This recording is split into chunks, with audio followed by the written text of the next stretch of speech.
She said, he said to take it off. I did. Love candy. Anyway, hello. I'm happy that you came today. I'm so excited. I would like to tell you a couple of stories about BRI and interpreting and doctors and hospitals. And one deaf interpreter at the hospital. So was not happy. But anyway, where would you like me to start? What's the most important thing you want us to know about the rules and what they mean to you? Okay. I like your smile. Okay. You are welcome to be here.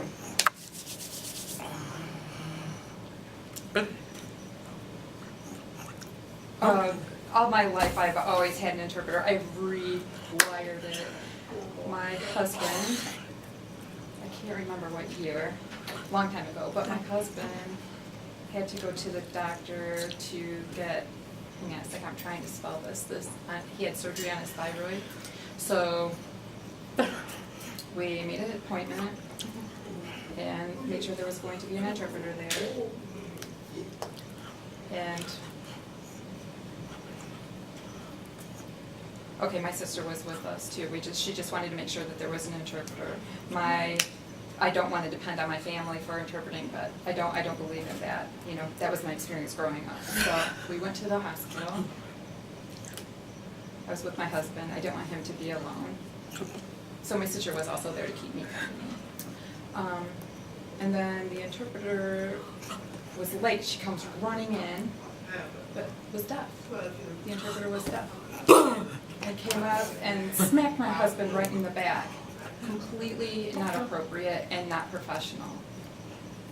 We were quite shocked and upset. My husband was very upset.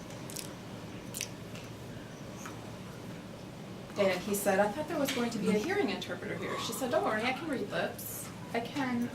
But he was like, how can you understand the bigger words, the medical words, the hospital terminology? She had no experience with that. Anyway, we went into the room, the IV was set up, and my sister does no sign. So the deaf interpreter did not know that my sister knew sign. So the nurse came in and explained everything, and the doctor, the anesthesiologist, came in and was explaining things, and the interpreter did not understand. And I was getting mad.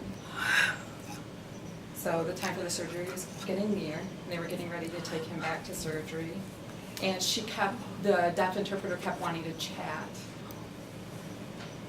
And she was, when the nurse or doctor would come in, an interpreter should sit back, not be involved in the conversation between me and my husband. They should sit out, but she kept wanting to chat.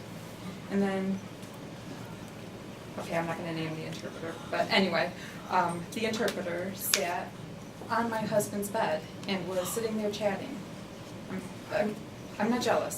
That's not what it's about. I'm not jealous. But it's not appropriate. I was mad. So my sister had to help me interpret to the nurse.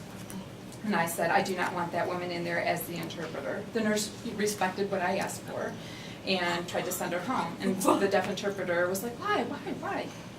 And we just did not want her there. I will never forget that one. My husband was kind of out of it too. But my sister, you know, because he had he was going in for surgery, so he had the anesthesia, the medication to make him go to the surgery. In my opinion, if a deaf person wants to be an interpreter, that would be good for schools. For court, if you have somebody who is very minimal language, they could be there to help explain things, or in a school, but not in a hospital, not for a doctor. I do not believe that. Excuse me. My oldest daughter is a doctor too, I should have told you that, over in Detroit. And I am proud of her. Should be. Yeah. So anyway, I'm from a family of 10, and I'm the only deaf person. So anyway, I always try to have interpreters for doctor's appointments and things like that. And sometimes I'll go in and, you know, my doctor's in college or whatever. She's in Detroit at this time. And the nurse will come over and say, and I'll be like nervous. How am I going to communicate? Because I'm really not very good at English. I grew up oral in oral school, but oh my gosh, loved ASL. ASL is awesome. When I was in the oral programs, my mom never saw me smile. And then when I started learning sign, I was laughing and smiling all the time. So anyway, I was wondering if I should leave, and the nurse started writing me a note, and she said, I'm going to take your blood pressure. And I was like, I was reading the note, and I felt very awkward. But I knew I was not very good at reading the note. I am very honest in my heart about this.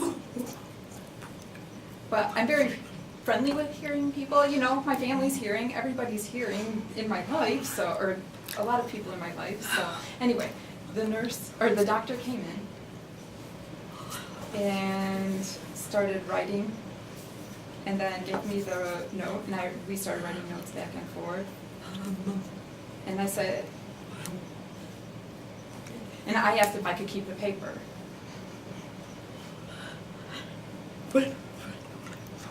Because I wanted to make sure that, I wanted to make sure about the communication that we had. Then when we got home, my daughter, who is not the doctor, asked, what's with all the papers? Where was the interpreter? And I said, we wrote back and forth. And my daughter said, let me see the papers. And she said, both you and the doctor misunderstood each other. And I knew it. I knew it because of my English abilities. And I was like, oh my God. The doctor was writing and I was writing, and I could tell on his face that he wasn't really understanding. I know we both looked like we were not understanding each other. And I learned my lesson from that. Never again. If there's not an interpreter, I will reschedule. I learned my lesson. That was forever in my life.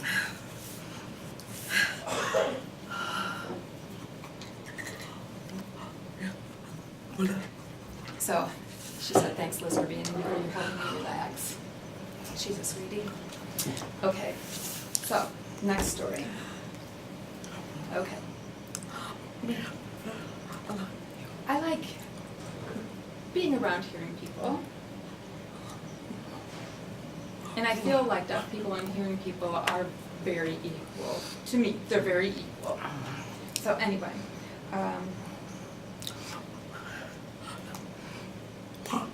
so if an interpreter, or if the nurse calls my name,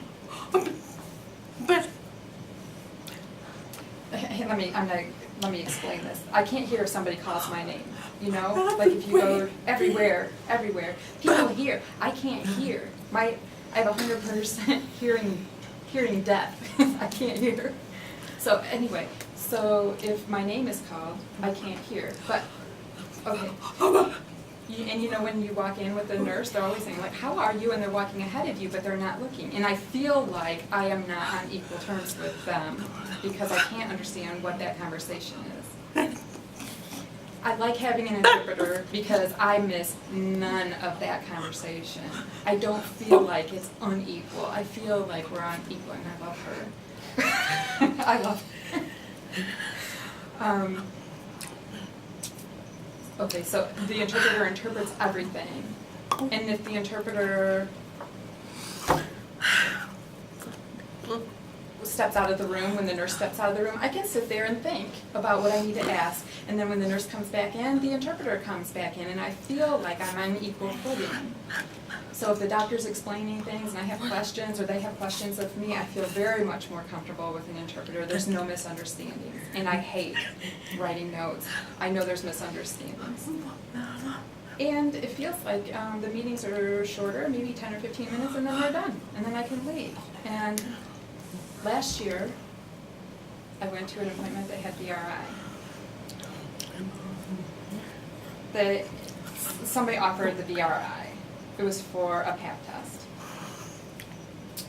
And so I went into the office, and I waited, and I thought there was going to be an interpreter there. But the doctor didn't tell me that they were going to do the VRI. They just made the appointment. And I thought they should ask if they were going to have VRI, or they should ask me, because that should be my choice. It's my body, right? So I'm not a doll. I'm not a doll just to go into the appointment. So anyway, so the nurse said, "We're ready for you," and I was very confused. And I thought that was just very unfair. And I felt like, I feel like it's like hearing people are very far ahead with the communication and we're very behind. It's just very unfair. So they wheeled in the VRI cart, the nurse brought it in, and they were talking, and I missed so much of what they were talking about. It was all over my head, and I felt like, again, I was lesser than because of the lack of communication. I was so nervous because I had to write again. And then they brought in the cart, and it was the first time I've ever seen the cart with the computer. And they kept saying, wait a minute, wait a minute. And I felt like a kid sitting there waiting for the adult to set it up. It felt like I was back in elementary school. I didn't like it at all. So they finally got it set up.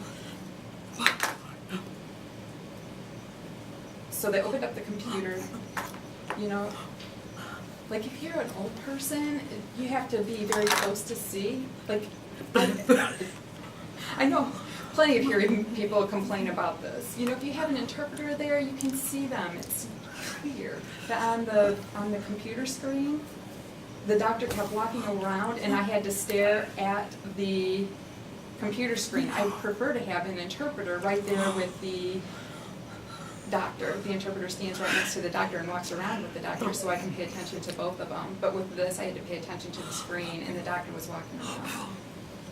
And then, so I felt sad. To be perfectly honest, I felt very sad. And I was like, where's my access? I was not comfortable. And that's a fact. That's how I felt.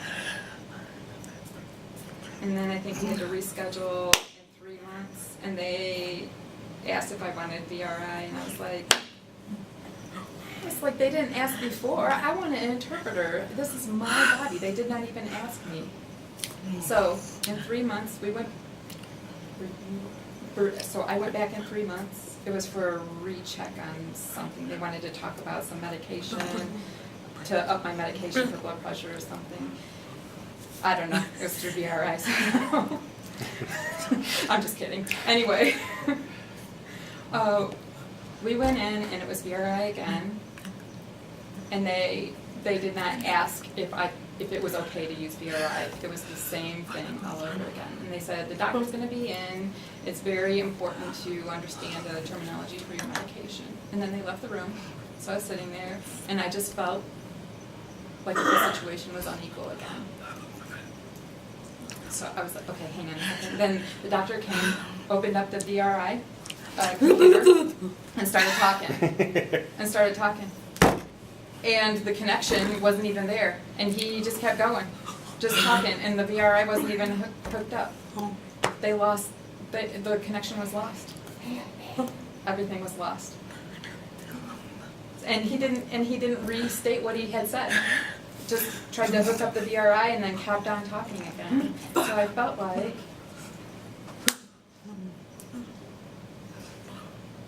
oh, I wish they would have a cable instead of using Wi-Fi, because the Wi-Fi kept disconnecting. And so that would make sense, right? Have a cable there, so it's right there and you don't lose your connection. So I was like wondering why the hospital has all of these televisions that are hooked up, and then they use VRI with Wi-Fi. Anyway, so that happened pretty often. It kept losing its connection, and the doctor had to keep re-hooking it up. And I told the doctor, I don't like this. And the doctor just signs money. And I was like, where's my equality? Where's my happiness? Hearing people have this. So I guess that's it. Liz says that's good. Liz is not gonna cry.